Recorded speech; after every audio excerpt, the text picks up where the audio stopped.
Vamos a tomar la palabra del Señor, San Mateo, capítulo 25, desde el versículo 41. Estas son las palabras del Señor Jesús, y dice así: Entonces dirá también a los de la izquierda: Apartaos de mí, malditos, al fuego eterno, preparado para el diablo y sus ángeles. Porque tuve hambre y no me disteis de comer, tuve sed y no me disteis de beber, fui forastero y no me recogisteis, estuve desnudo y no me cubristeis, enfermo y en la cárcel y no me visitasteis. Entonces también ellos le responderán diciendo: Señor, ¿cuándo te vimos hambriento, sediento, forastero, desnudo, enfermo o en la cárcel, y no te servimos? Entonces les responderá diciendo: De cierto os digo que en cuanto no lo hicisteis a uno de estos más pequeños, tampoco a mí lo hicisteis. E irán estos al castigo eterno y los justos a la vida eterna. Tomaremos el versículo 46 para nuestra reflexión hoy. E irán estos al castigo eterno y los justos a la vida eterna. Está hablando del destino eterno del hombre. Y ese es nuestro tema hoy: el destino eterno del hombre. El domingo antepasado les hablé acerca del infierno, introduje ese tema. Y hoy vamos a continuar con la segunda parte. El hombre fue creado originalmente inmortal, conforme a la naturaleza de su creador, porque Dios es inmortal. Sin embargo, el pecado interfirió este estado, pero Jesús vino a restituir la inmortalidad. Todo aquel que cree en Jesús no morirá eternamente, dice la palabra. Pero aun cuando el pecado ha afectado al hombre o su destino eterno, hablar del infierno, de la muerte, el juicio y la recompensa de las obras es un tema agrio, espinoso, desagradable. Pocos quieren ocuparse de estos asuntos y muchos no quieren escuchar porque les parece algo espantoso, insoportable. Sin embargo, el asunto del infierno es una doctrina bíblica y tiene consonancia con nuestro destino eterno. Por eso es necesario ocuparnos de este asunto. Porque si no les predicamos o no les enseñamos, podemos simplificar mucho el Evangelio o podemos considerar como algo superficial, opcional, y descuidar demasiado nuestra vida espiritual y nuestra comunión con Dios. Por eso en esta oportunidad les voy a hablar, pero apelando a los términos originales hebreo y griego.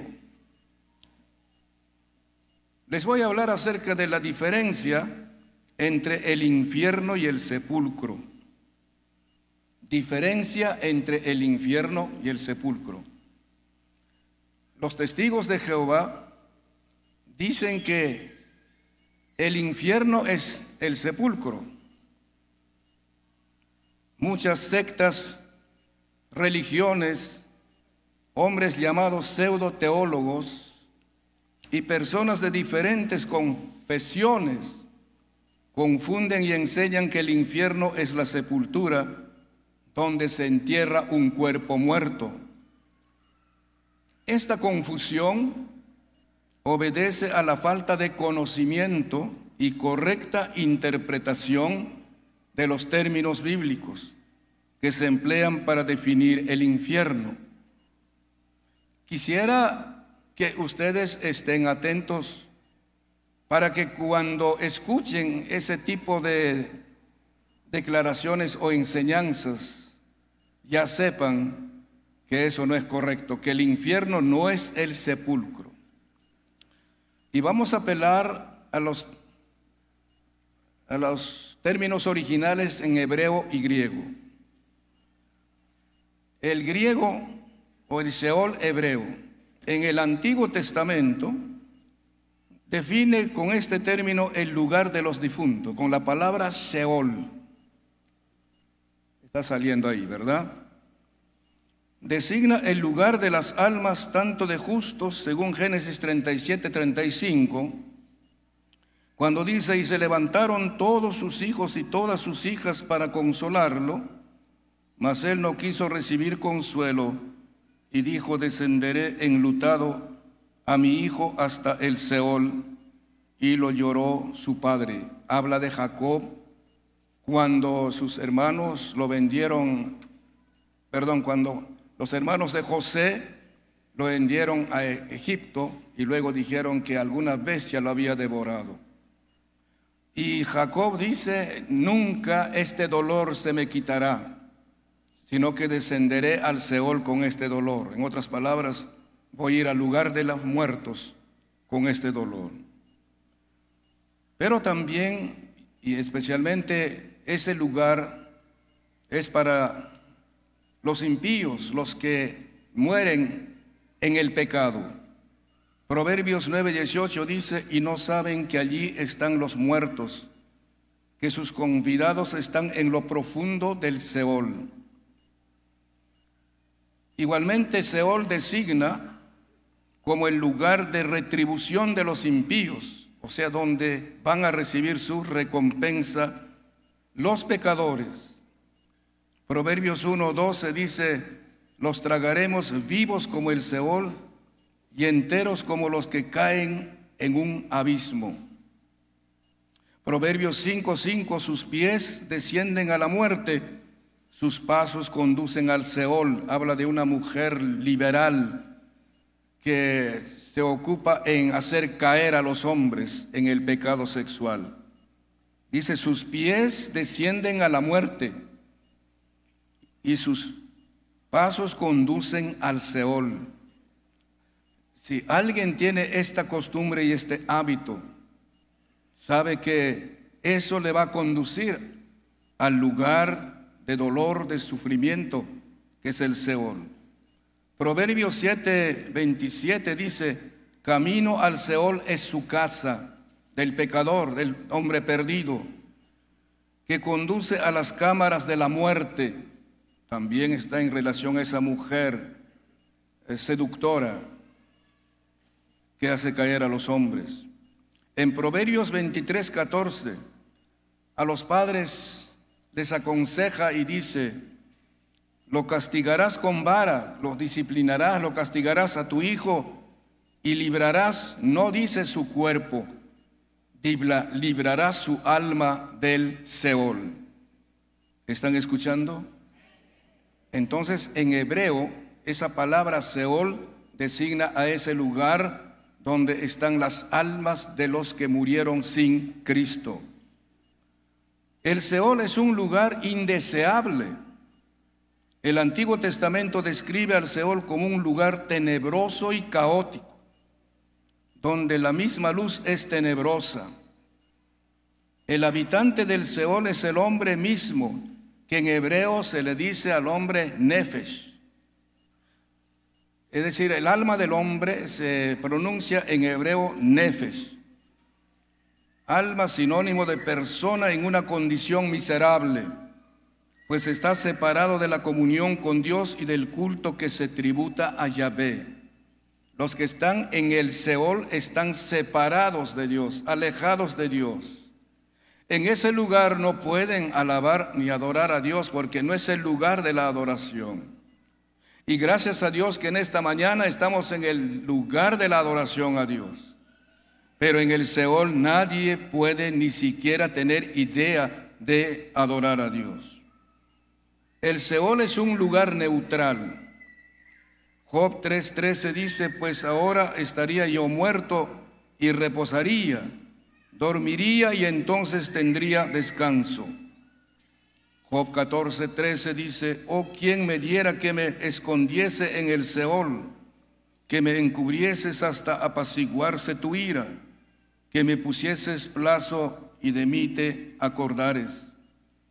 Es decir, al Seol van personas de toda condición, ricos y pobres, letrados e iletrados, grandes y pequeños, jóvenes y ancianos, hombres y mujeres, todos los que sin Cristo o sin Dios mueren físicamente, van a ese lugar llamado Sheol.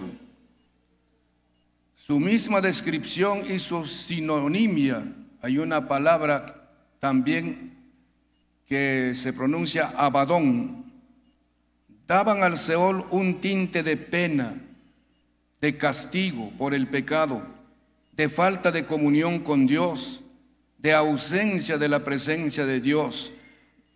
O sea, nos da a entender que ese es un lugar de tristeza y de dolor permanente. No está la presencia de Dios en ese lugar. Las personas que están en el Seol están totalmente alejadas de Dios. Surge una pregunta: ¿el Seol es un lugar o un estado? La respuesta es: no es un lugar, sino un estado. Podemos afirmar que el Seol designa un estado o una condición de los muertos. ¿Cómo están los muertos en el Seol? Es más que un lugar. Es preciso aclarar que el Antiguo Testamento no presenta jamás ningún otro lugar como receptáculo de los perdidos, con lo que a veces resulta como sinónimo de infierno. O sea que Sheol es igual que el infierno, que más tarde lo vamos a ver. Así que, en resumen, ese es el término Sheol. ¿Están escuchando? Que no habla de la sepultura, sino del lugar donde están las personas que murieron sin el conocimiento de Dios o por haber quebrantado sus mandamientos. El término en griego, Hades, el Hades griego, ya este término que encontramos en la Biblia, el Hades, porque el Nuevo Testamento fue escrito en griego originalmente, y por eso aparece este término en el Nuevo Testamento. Hades era uno de los nombres que le daban a Plutón, el dios de las regiones subterráneas, pero fue transferido también para designar la región de los muertos, la cual estaba dividida en dos partes. Primero, una parte más profunda llamada Tártaro, donde eran torturadas las almas de los malvados. Ese es el concepto de los griegos. Segundo, otro menos profundo lugar, pero por eso es que en el relato del rico y el Lázaro aparecen tanto el Hades como el seno de Abraham, casi vecinos. Otro menos profundo lugar de bendición para los buenos, especialmente para los grandes héroes de la patria. Esa era la idea de los griegos. Sin dejarnos llevar por la idea de los griegos, ¿qué dice la Biblia acerca del Hades? Escuchen, por favor. ¿Todos están despiertos? 10 veces sale dicho término en el original del Nuevo Testamento. No todos nos ofrecen la misma descripción. Por ejemplo, en Mateo 11:23, cuando el Señor dice: y tú, Capernaum, que eres levantada hasta el cielo, hasta el Hades serás abatida. Porque si en Sodoma se hubieran hecho los milagros que han sido hechos en ti, habría permanecido hasta el día de hoy. El pasaje paralelo de Lucas 10, 15 complementa la idea y dice: y tú, Capernaum, que hasta los cielos eres levantada, hasta el Hades serás abatida. Es decir, expresa el contraste entre ser exaltado por sí mismo, por su propio esfuerzo, ser orgulloso, ser arrogante, ser jactancioso y menospreciador de otros, pero luego aparece humillado en un lugar más ignominioso, de abatimiento y de dolor. Las ciudades más prósperas, las sociedades más distinguidas, los hombres con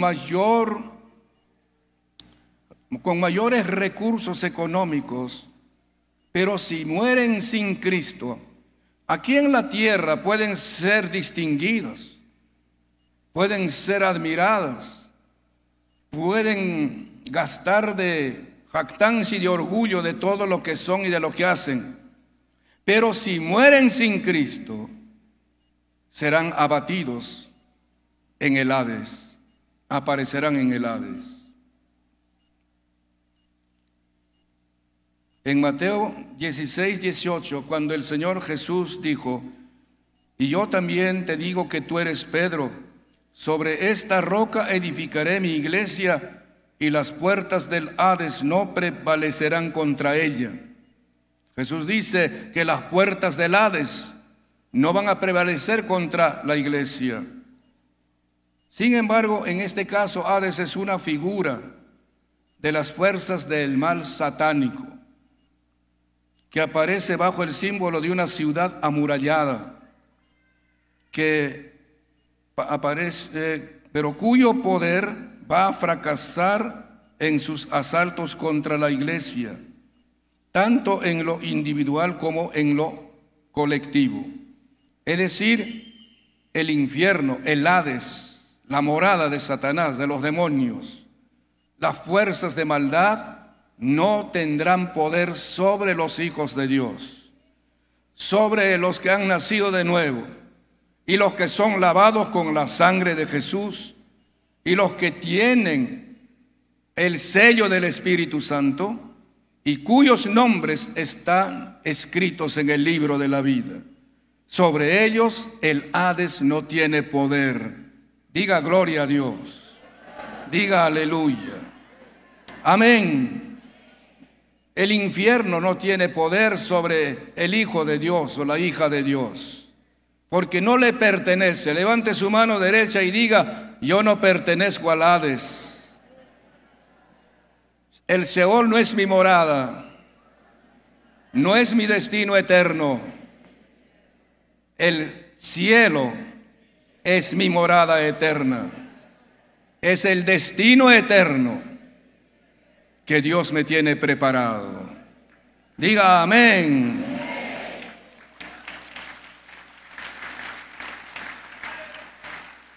En el Hades hay dolor, hay tormento como en el Seol.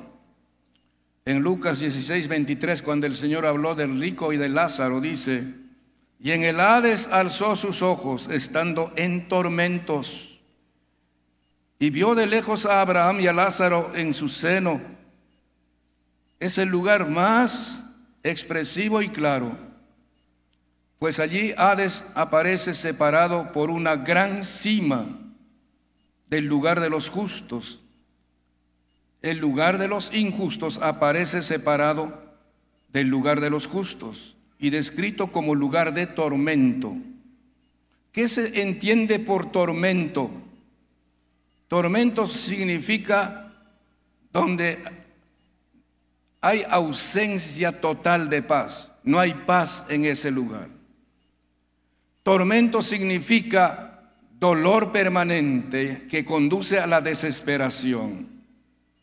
Tormento significa lamento, porque recuerda que tuvo la oportunidad de arrepentirse aquí en la tierra, pero lamentablemente no aprovechó esa oportunidad y llegó a ese lugar de tormento.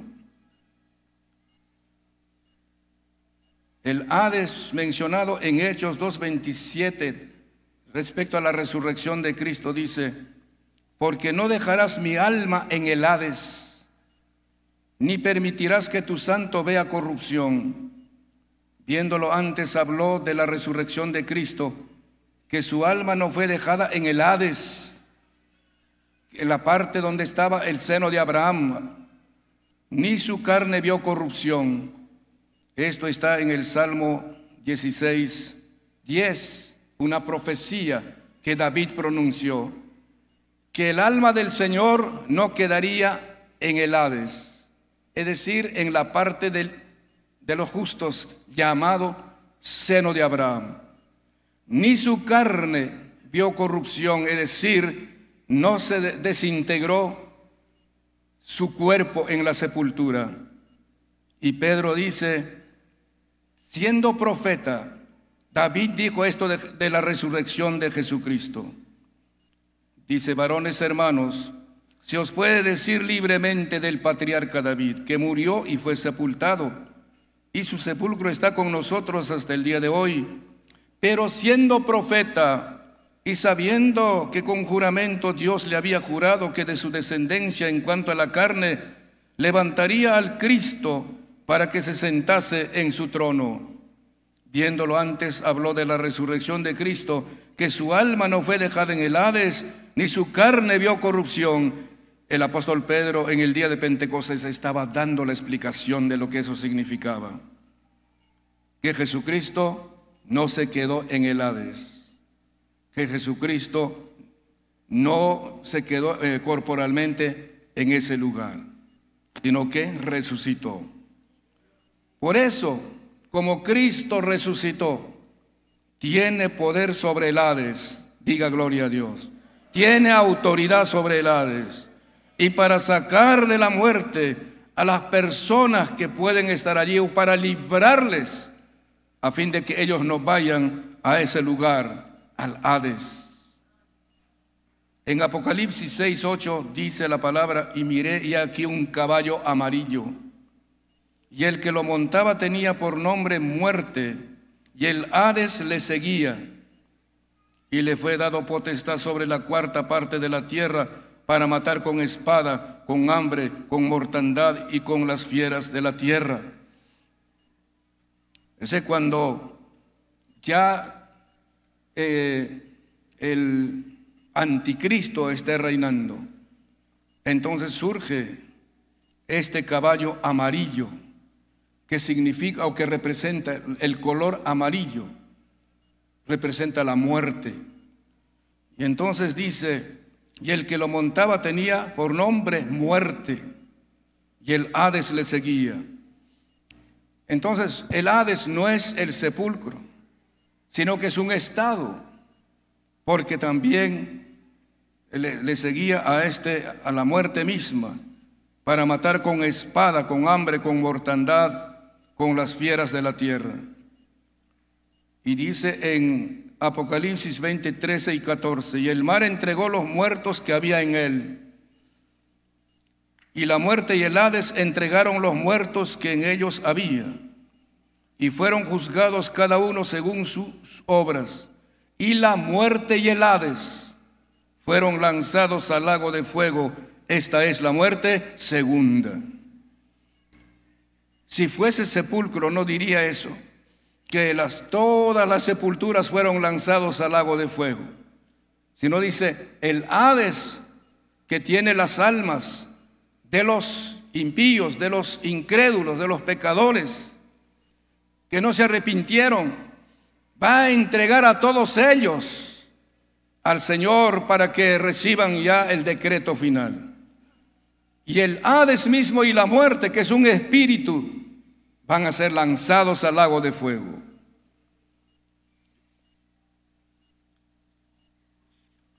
Por eso dice en Lucas 16:23: y en el Hades alzó sus ojos. ¿Quién alzó sus ojos en el Hades? El rico.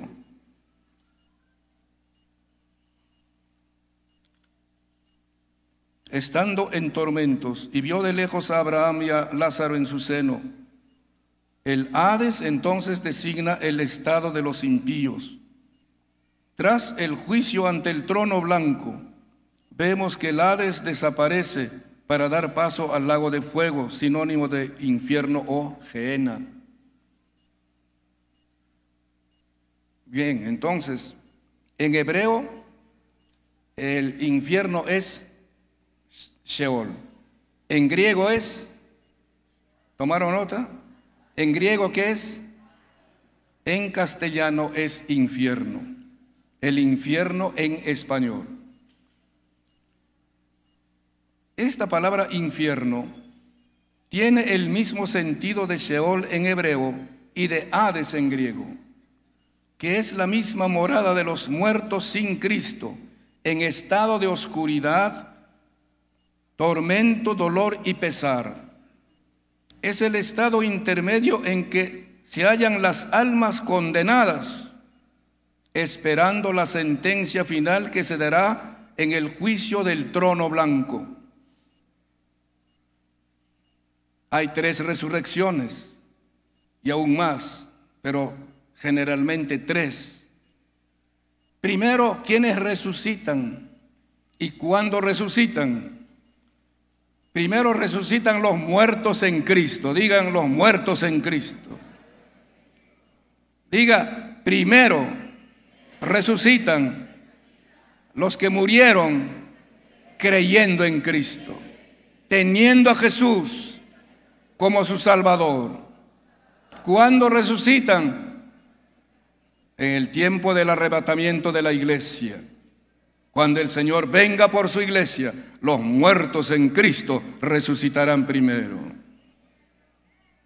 Y luego encontramos en Apocalipsis capítulo 7 la resurrección de los muertos durante la gran tribulación, que son millones por no haberse dejado marcar por el anticristo. Y tercero, la resurrección de los injustos, de los pecadores. Entonces eso va a pasar al final del milenio, cuando el Señor va a llamar a todos a un juicio en el lugar que se llama el trono blanco. Eso está en Apocalipsis 12, 11 al 15. Y dice, ¿están escuchando? Y vi un gran trono blanco y al que estaba sentado en él, de delante del cual huyeron la tierra y el cielo, y ningún lugar se encontró para ellos. Y vi a los muertos, grandes y pequeños, de pie ante Dios, y los libros fueron abiertos. Y otro libro fue abierto, el cual es el libro de la vida. Y fueron juzgados los muertos por las cosas que estaban escritas en los libros según sus obras. Y el mar entregó los muertos que había en él. Los peces que habían comido, las ballenas y los tiburones, todos van a entregar a los muertos. Y la muerte y el Hades entregaron los muertos que había en ellos, y fueron juzgados cada uno según sus obras. Y la muerte y el Hades fueron lanzados al lago de fuego, su destino eterno. Esta es la muerte segunda. Y el que no se halló inscrito en el libro de la vida fue lanzado al lago de fuego. El lago de fuego es más que el infierno. El infierno es un lugar de espera hasta el decreto final que Dios va a dar. Claro, es un lugar de tormento, es un lugar de lamento, de sufrimiento, pero todavía no es el lago de fuego. El lago de fuego es el destino eterno de todos los que mueren sin arrepentimiento y sin salvación. ¿Están escuchando? Es lamentable, es doloroso. Por eso cuando usted escucha la palabra de Dios, tiene la oportunidad de creer o de rechazar. Tiene la oportunidad de aceptar a Jesucristo como su Salvador o rechazarlo. Cuando Él mandó predicar el Evangelio, dijo estas palabras: id por todo el mundo y predicad el Evangelio a toda criatura. El que creyere y fuere y fuere bautizado será salvo.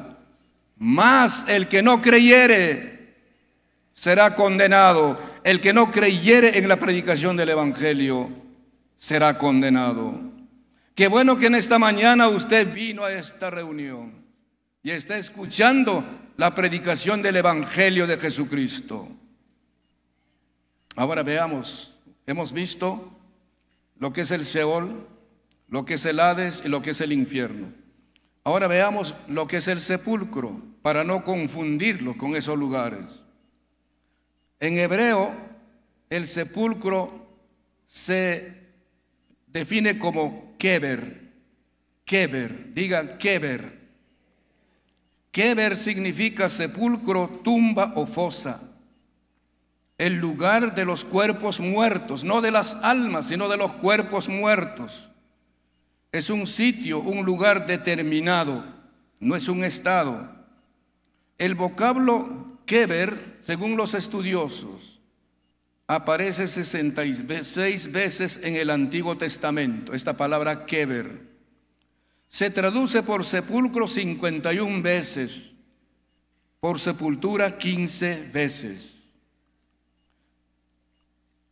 En comparación con Sheol, que indica el estado de las almas sin cuerpos, escuchen, en el keber aparecen los cuerpos muertos, en el Sheol aparecen las almas de los muertos. ¿Están escuchando?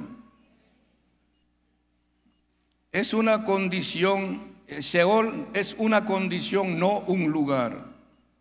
Esta palabra Sheol no está muy bien traducida en varias versiones de la Biblia, porque lo están confundiendo con el sepulcro. Inclusive en la versión Reina Valera, muchas veces la traducción confunde con el sepulcro. Por eso necesitamos estudiar bien la Biblia y conocer las Escrituras.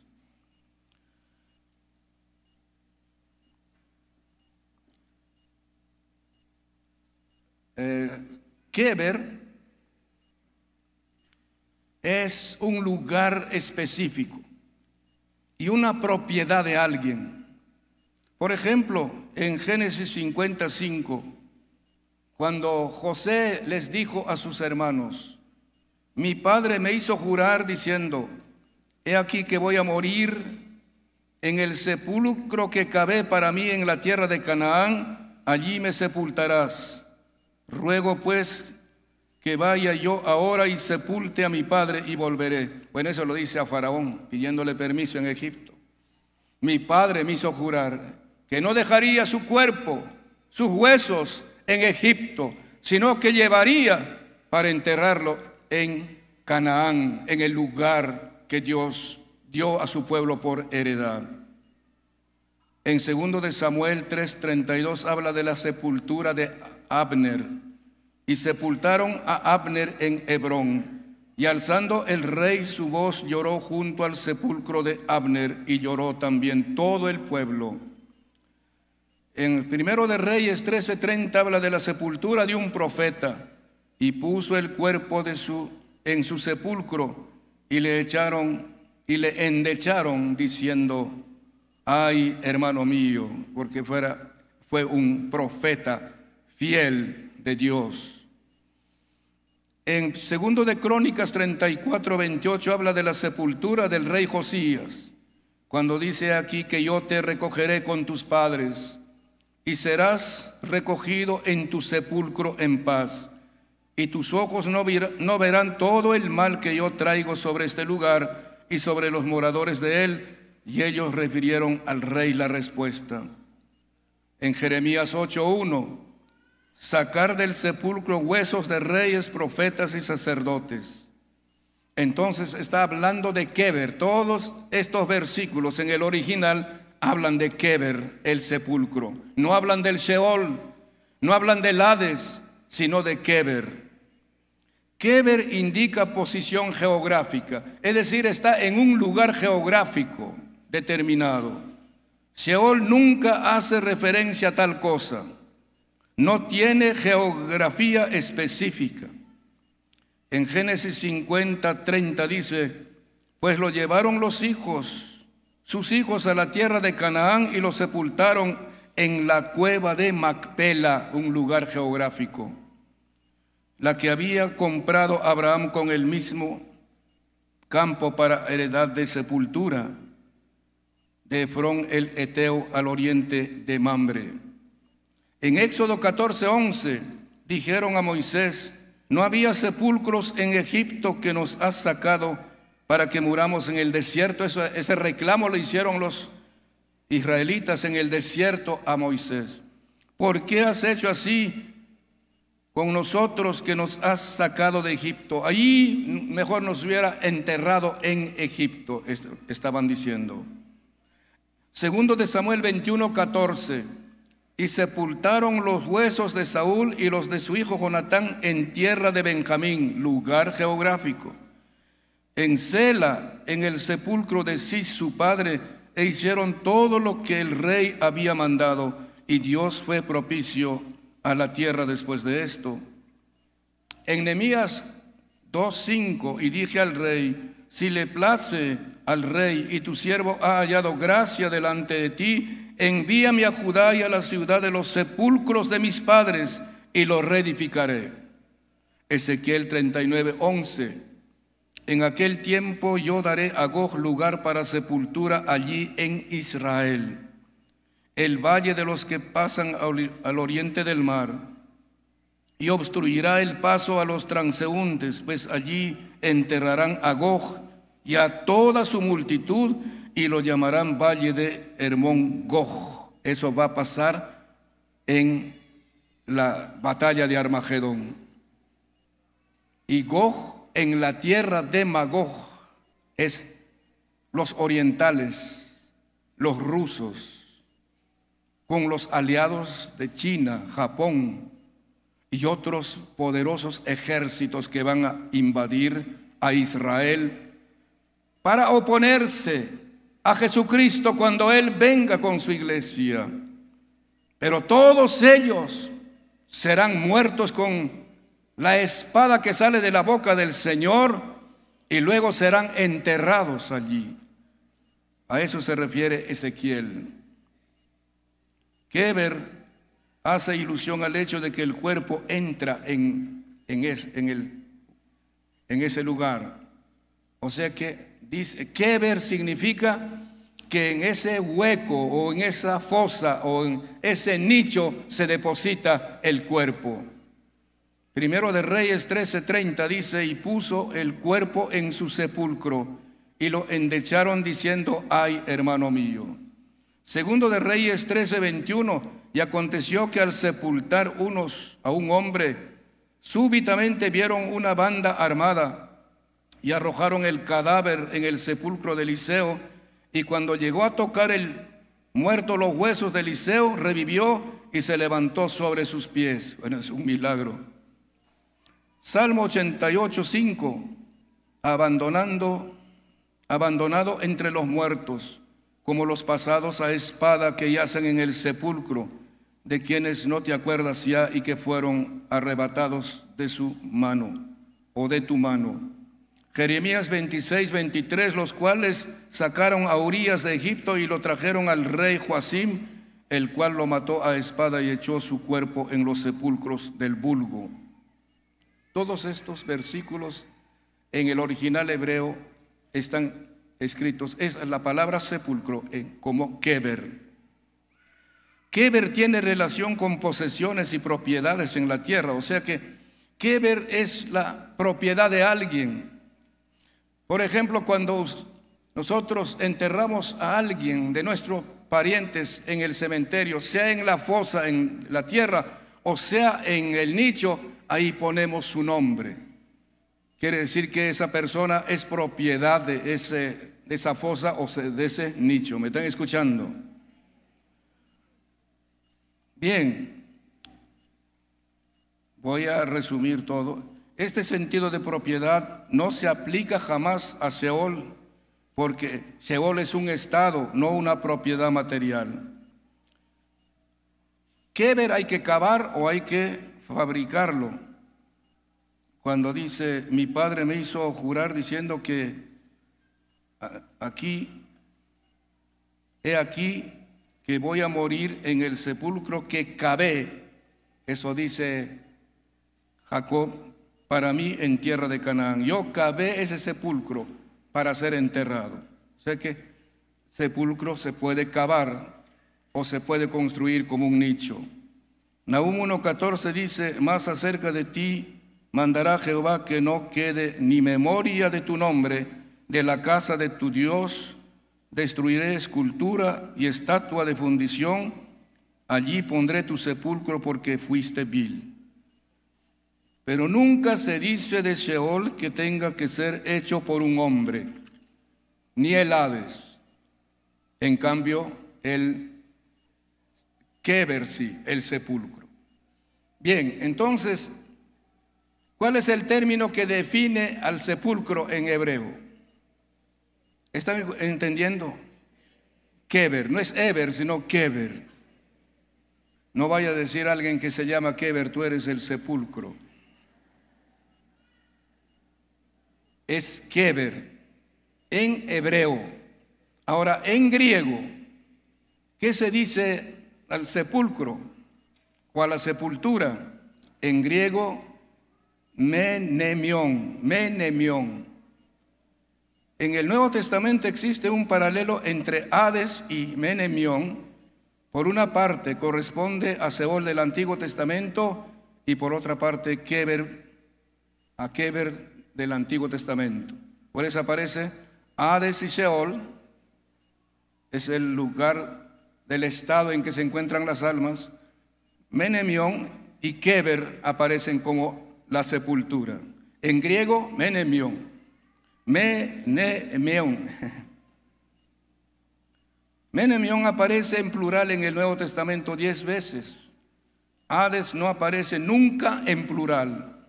Menemión también tiene que ver con propiedades de un individuo, pero Hades jamás.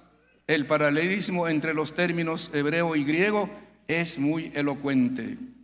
Menemión es el sepulcro nuevo, propiedad de José de Arimatea, donde Jesús fue enterrado. Según Mateo 26:60 dice, y no lo hallaron aunque muchos testigos falsos se presentaron. Ahí hay un error. Dice, Jesús fue enterrado en un sepulcro nuevo que dio José de Arimatea, donde nadie había sido enterrado. Era un sepulcro totalmente nuevo. El vocablo aparece también en Lucas 11:47 cuando dice, ay de vosotros que edificáis los sepulcros de los profetas, a quienes mataron vuestros padres. Entonces se está diciendo que Menemión es sepulcro de los profetas. Menemión tiene posición geográfica igual que Keber. Mateo 27:7-8 dice, después de consultar, compraron con ellas el campo del alfarero para sepultura de los extranjeros, por lo cual aquel campo se llama hasta el día de hoy campo de sangre.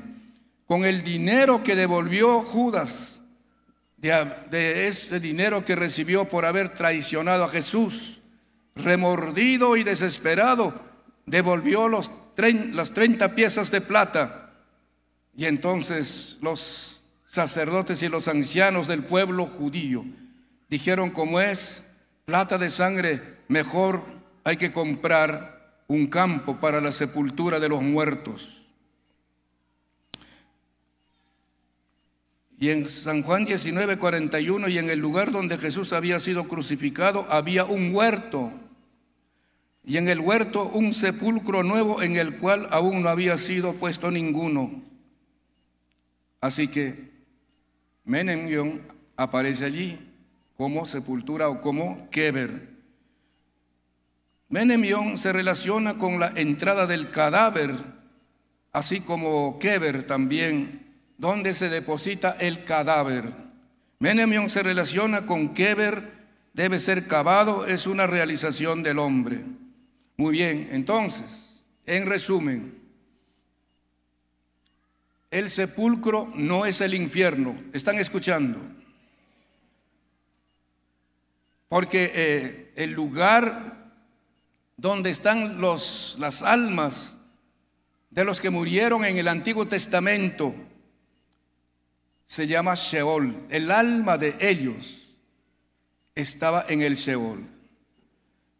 Y el alma de los muertos en el Nuevo Testamento, a partir de la venida del Señor Jesús, de su primera venida, es en el Hades. Y lo que es igual a infierno. Por eso, la palabra en Efesios capítulo 4 dice el apóstol Pablo, que cuando Jesús resucitó y ascendió al cielo, dice, y subiendo a lo alto llevó cautiva la cautividad y dio dones a los hombres. ¿Qué quiere decir con llevó cautiva la cautividad? A los que estaban en el seno de Abraham, al lado de Hades, el Señor los llevó al cielo. De modo que el seno de Abraham ya no está en la tierra, el seno de Abraham es el mismo cielo ahora. ¿A dónde piensa llegar usted? ¿Al Sheol? ¿Al Hades? ¿Al infierno? ¿O quiere ir al seno de Abraham? ¿Quiere ir al cielo? ¿Cuántos de ustedes desean ir al cielo? Sin embargo, y aquí voy a terminar, personas tenidas por buenas que no matan ni roban, pero apegadas a un ídolo del cual nunca llegan a desprenderse del todo, para quemarlo a los pies del Señor y poner toda su confianza en el único Salvador. Gente que acude a nuestros cultos y hasta les agrada la predicación, pero como aquellos atenienses morosos en el Areópago de Atenas le dijeron a Pablo, ya te oiremos acerca de esto otra vez. Es decir, hay gente que está diciendo, será en otro momento, será en otra oportunidad. O también como el aterrorizado gobernador que le dijo a Pablo, vendrá otra oportunidad para escucharte. Pero al disertar Pablo acerca de la justicia, del dominio propio y del juicio venidero, Félix, el gobernador, se espantó y dijo, ahora vete, pero cuando tenga oportunidad te llamaré. Pero no se arrepintió de sus pecados. Eso es lo que va a pasar con mucha gente. Tiene la oportunidad de arrepentirse, de apartarse del mal, del pecado. Una y otra vez escucha, pero sigue endureciendo su corazón. ¿Están escuchando? Amigos y familiares nuestros, que a veces solamente por complacernos responden siempre en términos de postergar su decisión. Me gustaría entregarme, pero esta vez no. Nunca dicen quiero arrepentirme, quiero apartarme del pecado, quiero que Jesucristo me perdone y me salve. No dicen, esta vez todavía no. Será en otro momento, en otra oportunidad. Todos ellos arriesgan imprudentemente su destino eterno. Bien ha podido decirse que el infierno está pavimentado con buenas intenciones. Y el proverbio portugués añade, y techado con oportunidades perdidas. El famoso predicador francés Bordalone, en un sermón memorable decía que la conversión no debe postergarse. ¿Está escuchando? La conversión, el arrepentimiento no debe postergarse. Digan conmigo, no debe postergarse. Cualquier cosa puedes postergar, menos tu arrepentimiento y la conversión. Nadie puede garantizar una nueva oportunidad. Nadie puede decir que habrá todavía tiempo, gracia y voluntad. Por eso el gran predicador Tryon Edwards decía, el infierno es la verdad de vista demasiado tarde, el deber descuidado a su debido tiempo. Muchos en el Seol, muchos en el infierno, muchos en el Hades, así como el rico que tuvo la oportunidad en la tierra de apartarse de sus malos caminos. Se lamentarán cuando ya es demasiado tarde, así como ese rico dijo: Padre Abraham, manda a Lázaro que moje en agua su dedo y me refresque la lengua, porque estoy atormentado en esta llama. Algunos piensan que este es un cuento, esta es una fábula, hablar del infierno y del cielo.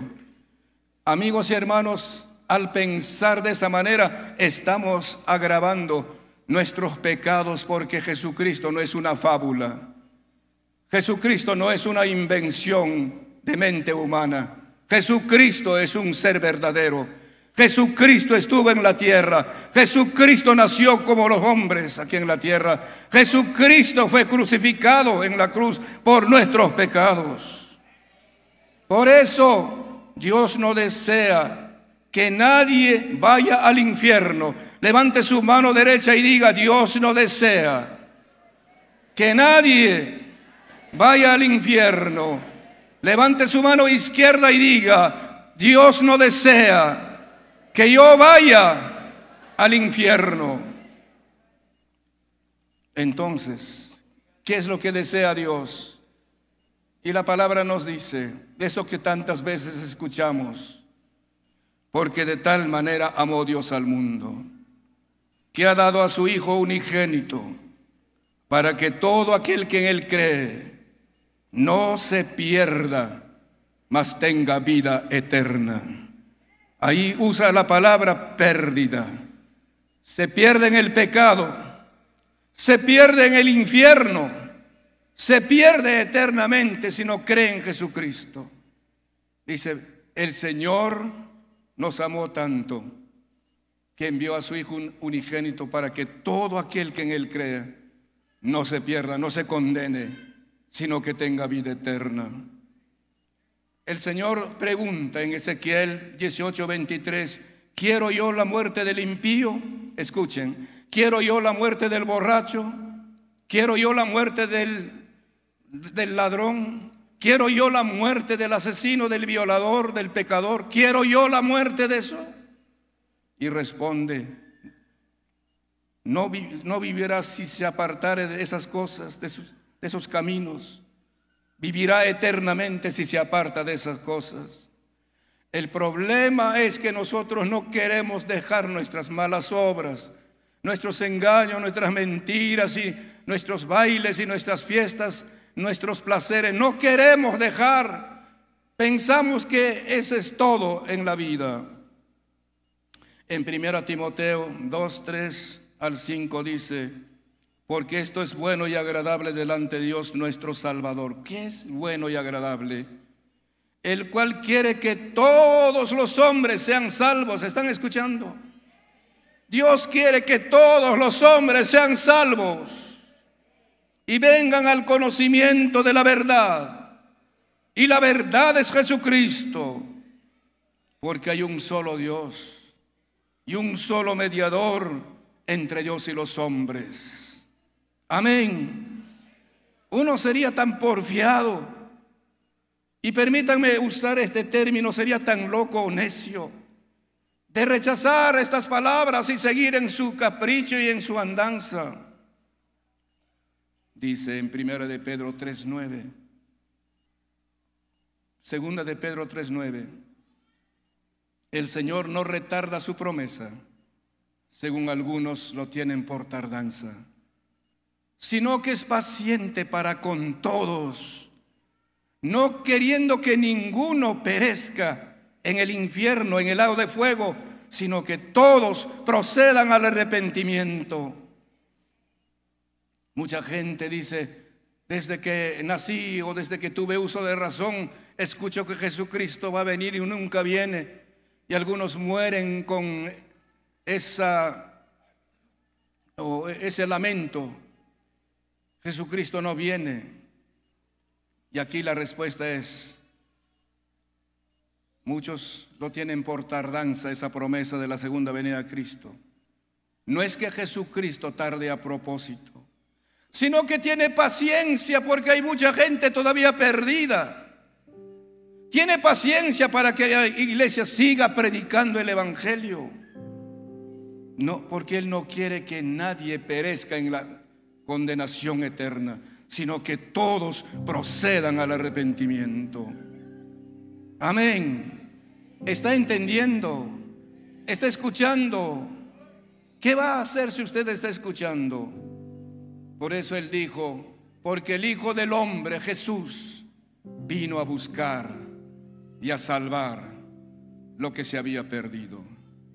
Jesús vino a buscar y a salvar lo que se había perdido. El problema del hombre es el siguiente, como dice el apóstol Pablo: o menosprecias las riquezas de su benignidad, paciencia y longanimidad, ignorando que su benignidad te guía al arrepentimiento. Pero por tu dureza y por tu corazón no arrepentido, atesoras para ti mismo ira para el día de la ira y de la revelación del justo juicio de Dios. El juicio de Dios es justo, el cual pagará a cada uno conforme a sus obras. Vida eterna a los que, perseverando en bien hacer, buscan gloria y honra e inmortalidad, pero ira y enojo a los que son contenciosos y no obedecen a la verdad, sino que obedecen a la injusticia. Por tu dureza de corazón, prefieres escuchar y darle razón al materialista. En las aulas de la escuela secundaria o de la universidad, muchos se desvían creyendo más en el evolucionista, en el materialista, en el ateo, que igualmente está perdido. Rechazan a Jesucristo, rechazan la verdad de Jesucristo. Prefieren leer esos libros de materialismo, de agnosticismo, de ateísmo. No se ponen a leer este libro sagrado, la palabra de Dios. Un psicólogo, arrepentido de sus pecados, nos estaba conduciendo en cierto lugar con su movilidad y nos dijo que él había sido ateo por muchos años, negaba así la existencia de Dios, pero le llegó un día difícil, un día complicado, cuando su materialismo, cuando su ateísmo no le hizo nada. Y alguien le habló de Jesús en esas condiciones, y la única alternativa y solución para su vida era Jesucristo. Aceptó a Cristo. Allí cambió todo. Todo el materialismo se vino abajo, todo el ateísmo, sino que Jesucristo cobró importancia en su vida. Jesús es verdadero. Jesús es el Salvador. Jesús quiere perdonarte, Jesús quiere salvarte, pero depende de ti. No depende de la iglesia, no depende del predicador, depende de ti si quieres o no ser salvo. ¿Cuántos de ustedes quieren ser salvos y no ir a ese lugar de condenación, el Seol, el Hades, el infierno? Puedes llegar a Keber, no hay problema. Cuando Jesucristo venga podrás resucitar. Todos aquellos que están dispuestos a tomar decisiones firmes para no descuidar su salvación, porque hay el peligro de descuidar la salvación. Y todos aquellos que hoy mismo van a recibir el perdón de sus pecados y la salvación creyendo en Jesucristo.